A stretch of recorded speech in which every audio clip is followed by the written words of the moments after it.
Koningsdag in Dokkum komt eraan en er ontstaan hieltijd meer initiatieven richting de jidje van Willem-Alexander. Zo ook bij een wienwinkel in de stad. We betochten wien die iedereen aanspreekt, steeds maar. Best vrolijk van we, dat we die daar sowieso. En dat is een beetje koninklijk viels, dus zo gaan we het etiket ook ontworpen. Een mooie fles, waar mensen echt heel blij van. Hè?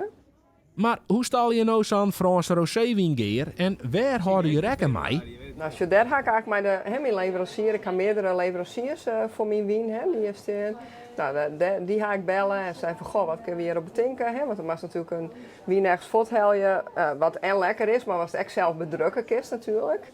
Dus zo hebben we wat ding troprun en zo zijn we uiteindelijk bij deze rosé terugkomen. Zo waard vreten tredje van Willems die kwamen te prouwen en die met een smakelijk koninklijk tintje. Ja, het is een heerlijk Frans windje, een lichte rosé uit de Languedoc. Dus ik ben wel gecharmeerd. Mooi windje. Nou, wel lekker. Ik ben net echt zo'n wiendrinker, maar dit gaat er wel in. Hè? Maar dit waag ik hem per haar, maar het is koud op een fiets.